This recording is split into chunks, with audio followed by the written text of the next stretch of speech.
Sir నా పేరు Naveen Kumar sir, మాది కడప జిల్లా సార్.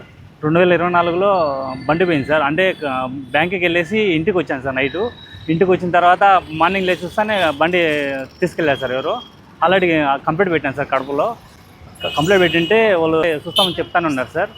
ఒక 1.5 ఇయర్ తర్వాత సార్ వచ్చేసి కృష్ణలెక్క police station sir, CI sir, SI sir call చేశారు సార్. బండి దొరికిందని చెప్పాను. అనగానే వెంటనే నాకు సంతోషం వచ్చింది సార్. పూర్తిగా బండి వెళ్ళిపోతుంది, ఇంక దొరకదు అని చెప్పేసి ఆలోచన ఉండే సార్. సార్ వెంటనే ఫోన్ చేయలేదు, చాలా సంతోషంగా అనిపించేసి వచ్చేది sir. Sir thank you sir. Vijayawada CP గారి ఆదేశాల మేరకు శనివారం ఉదయం కృష్ణలంక ఏరియాలో కార్డనెన్స్ నిర్వహించగా బస్టాండ్ ఏరియాలో ఈ బైక్ మాకు అనుమానాస్పదంగా కనిపించింది. వెంటనే దీని నెంబర్ ప్లేట్ ద్వారా నెంబర్ తీసి అడ్రస్ ట్రేస్ చేస్తే కడపలో బాగుంటుందని తెలిసింది. అయితే దీనికి నెంబర్ నుంచి కాల్ చేస్తే నవీన్ కుమార్ అనే అతను ఫోన్ లిఫ్ట్ చేసి 2024లో తన బైక్ దొంగిలించబడిందని, ఆ బైక్ అప్పటి నుంచి కంప్లైంట్ అవ్వగా ఇది ఇంకా ట్రేస్ అవ్వలేదని చెప్పి మాకు సమాధానం ఇచ్చారు. విజయవాడ రమ్మని చెప్పగా ఆయన వచ్చి బండి రిసీవ్ చేసుకుని చాలా ఆనందపడ్డారు. పోయిన బైక్ దొరకదనుకున్నాం సార్, కానీ దొరికిందని చెప్పి జవాబు ఇచ్చారు. వాహనదారులు ముఖ్య గమనిక ఏంటంటే జీపీఎస్ అమర్చుకోండి.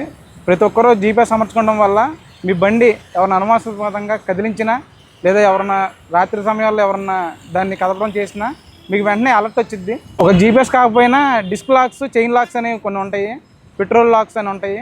వాటినైనా కనీసం వాటిని అమర్చుకోవడం వల్ల మీ బైక్ని మీరే కాపాడుకోవచ్చు. ఈ విషయాలన్నీ వాహనదారులు గమనించి మీ బైక్ భద్రత మీ చేతుల్లోనే ఉంది. ప్రతి వాహనదారుడు ఈ విషయాన్ని గమనించుకోవాల్సిందిగా కోరుతున్నాం.